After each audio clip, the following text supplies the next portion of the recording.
Charlotte, on va avancer. Eh bien oui, deuxième temps fort de cette matinée d'échange, ce sont les binômes. Alors je rappelle, le principe est simple.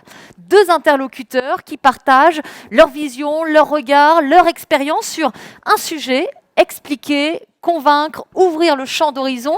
Alors évidemment, en 10 minutes top chrono. C'est un peu le défi de cette séquence, portée pour ce premier binôme par deux femmes de talent et de terrain. Alors elle est vraiment motivée, hein, elle est déjà là, on n'a même pas appelé, elle est formidable. Merci d'accueillir alors Elsa Créage. Bienvenue Elsa, installez-vous.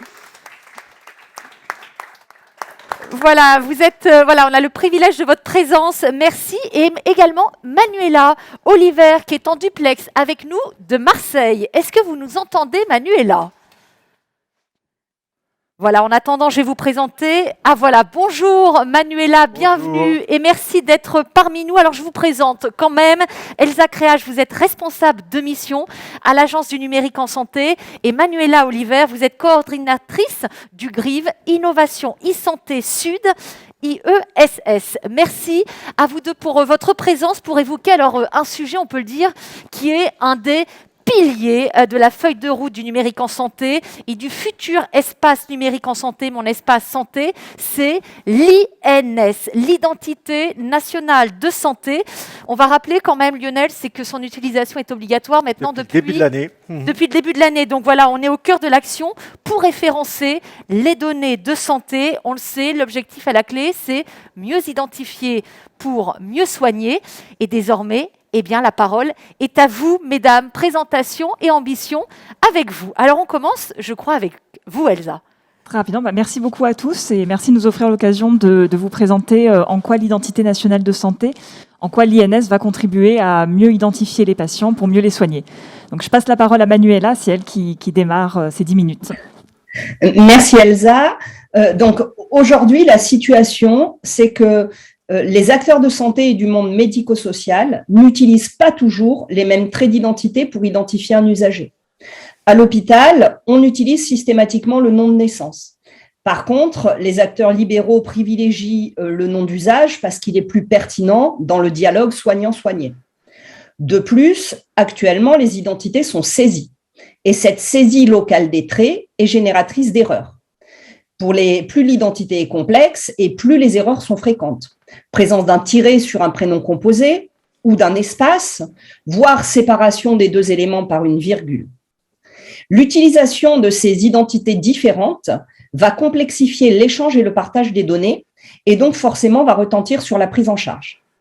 Pour améliorer les échanges entre professionnels et donc la qualité des soins et le parcours de l'usager, il est indispensable de disposer d'une identité unique, pérenne, et qui sera utilisée par tous les acteurs de la santé et du médico-social.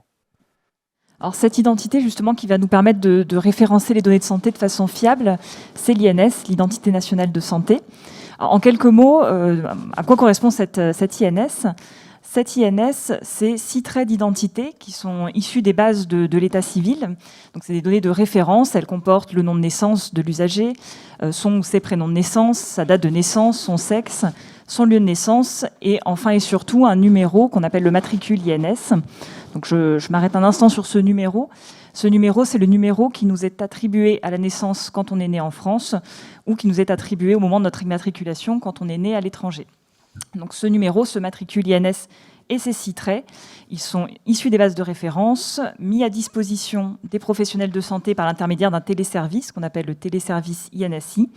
Et c'est ces données-là que demain vous retrouverez tous sur les données de santé, sur vos ordonnances, vos comptes rendus, etc. Et finalement, cette identité nationale de santé, quand elle sera utilisée par tous les acteurs, elle va permettre de communiquer en sécurité, d'échanger les données entre professionnels, qu'il s'agisse du médecin traitant, de l'hôpital, de la pharmacie, du laboratoire, de tous les dispositifs d'appui à la coordination, des établissements et services médico-sociaux. Les données de santé qui seront référencées par cette identité nationale de santé, elles vont pouvoir alimenter l'espace numérique de santé de l'usager, car l'INS est l'identité pivot qui est utilisée par mon espace santé. Alors c'est vrai que mettre en œuvre l'INS, l'identité nationale de santé, ça peut paraître simple comme ça de prime abord, puisqu'on pourrait se dire qu'il suffit juste de coller quelques traits d'identité très basiques sur les données médicales, les données de santé. Bon, finalement, on va essayer de vous détailler en 2-3 mots avec Manuela pourquoi l'envers du décor est un tout petit peu plus compliqué. Donc pour mettre en œuvre en fait, cette INS, il y a eu un certain nombre de chantiers qu'on a dû adresser.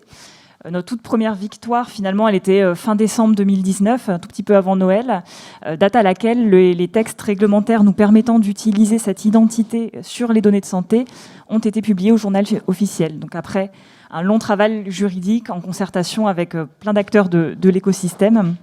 Donc c'est à partir de ce moment-là, à partir de décembre 2019, qu'on a pu commencer à avancer sur ce projet INS. Ensuite, on a eu tout un chantier identito-vigilance dont Manuela va vous dire 2 mots. Et donc, une fois le cadre juridique posé, les travaux commencent avec les établissements pilotes et l'ANS.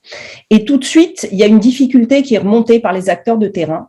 Il n'y a pas de document opposable qui définit les pratiques d'identito-vigilance que l'on doit mettre en œuvre pour contrôler l'identité de l'usager. Et sur le terrain, les pratiques sont très hétérogènes entre régions, voire même entre établissements d'une même région. Alors, l'Agence du numérique en santé transmet alors ces éléments au ministère qui choisit d'impliquer les professionnels et les régions dans la rédaction de ce document qui est indispensable. Et ce sont les débuts de l'aventure du référentiel national d'identito-vigilance. Ce travail collaboratif des régions en concertation avec les autorités nationales, le ministère de la Santé, la Haute Autorité de Santé, la Direction du numérique en santé, l'Agence du numérique en santé, va aboutir à une première version du référentiel qui est soumise à concertation sur le site de l'ANS. Et cette étape de concertation, elle est extrêmement importante.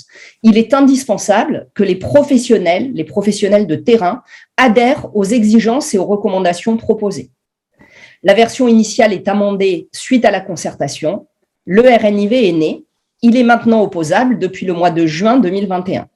Ce qui est intéressant dans cette méthodologie de travail collaboratif entre les instances nationales, les régions, les professionnels de terrain, c'est que ce référentiel, il a été produit par des identito-vigilants, donc qui connaissent les problématiques de terrain, et ce document se veut donc pragmatique et très opérationnel. Évidemment, il a fallu intégrer les nouvelles pratiques qui étaient liées à l'arrivée de l'INS et toutes les barrières de sécurité qu'il fallait mettre en place. Il a également fallu tenir compte des différences de maturité des professionnels selon leur mode d'exercice. Alors, si ce référentiel national d'identito-vigilance, il était réclamé depuis très longtemps par les établissements de santé, c'est en revanche une nouveauté pour les professionnels libéraux et du secteur médico-social. La sensibilisation de ces acteurs et leur accompagnement est donc indispensable. Sur le plan technique, maintenant, l'INS a aussi été un vrai chantier technique sous 2 angles. Donc, tout d'abord, il a fallu faire sortir de terre un tout nouveau téléservice, le téléservice INSI. C'est celui qui permet aux professionnels de récupérer ou de vérifier l'identité nationale de santé de leurs usagers. Ce téléservice a été développé par la Caisse nationale d'assurance maladie, par la CNAM, tout au long de l'année 2019-2020. Et dorénavant, la CNAM fait évoluer ce téléservice pour mieux répondre aux besoins des utilisateurs. Sur le deuxième aspect technique, c'est du côté des éditeurs que ça s'est joué. Et là, on peut vraiment souligner le travail de tous les éditeurs qui contribuent en ce moment à rendre leurs solutions INS compatibles. Donc on estime qu'il y a à peu près 500 solutions qui vont devoir évoluer pour intégrer cette identité nationale de santé. Et on a la chance d'avoir le Ségur dont on a parlé juste avant, qui va donner un formidable coup d'accélérateur pour que les éditeurs puissent développer et proposer à leurs clients des solutions qui respectent tout ce qu'on a pu écrire dans le référentiel national d'identito-vigilance dont vient de parler Manuela, tout ce qu'on a pu écrire dans le référentiel INS. Et ces évolutions techniques, elles sont indispensables évidemment, mais elles ne sont pas suffisantes. Le déploiement de l'INS nécessite également des réflexions sur les organisations qui doivent évoluer, en particulier dans les établissements de santé qui accueillent de nombreux usagers sur un temps court. Et la première phase pour mobiliser ces acteurs consiste à informer, sensibiliser, mais également rassurer.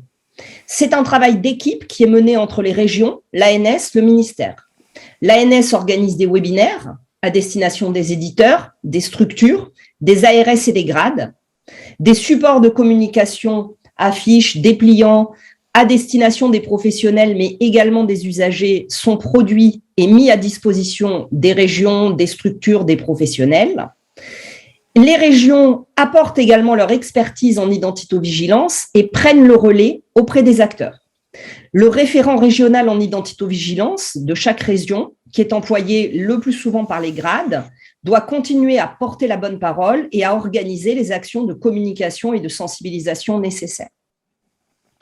La phase 2 consiste à accompagner les acteurs. Cet accompagnement est réalisé par les régions. Chacune d'entre elles en définit les modalités. Cet accompagnement peut prendre la forme d'audits de pratique, de conseils en organisation, de mise à disposition de documents, mais aussi d'avis d'experts donnés aux professionnels qui les sollicitent.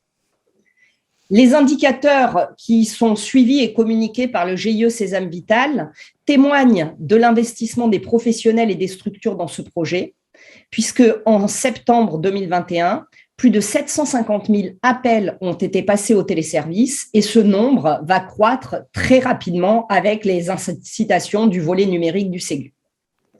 Je passe la parole à Elsa pour terminer. Et en conclusion, ce qu'on tient à dire sur le projet INS, c'est qu'on a fait une bonne partie du chemin. On a eu la chance en cela d'avoir une excellente collaboration entre tous les acteurs, que ce soit au niveau national, régional, avec les éditeurs également. Donc on a fait cette partie du chemin, on a passé un certain nombre d'étapes sur le plan juridique, sur le plan technique, sur le plan de l'identitovigilance. Mais maintenant, c'est vrai que notre défi pour cette fin d'année 2021 et en particulier pour l'année 2022, c'est que l'INS soit massivement utilisé par les professionnels de santé. Donc c'est notre ambition, c'est d'arriver à généraliser l'usage de cette identité nationale de santé pour permettre aux professionnels de mieux identifier leurs usagers, pour mieux les soigner. Merci infiniment à vous deux. Merci. Madame Manuela. Voilà. Merci à tous. On peut dire que vous avez été formidables et merci pour ce travail en amont que vous avez fait pour orchestrer cet échange. Vraiment très intéressant. Merci infiniment à vous deux. Et on passe désormais...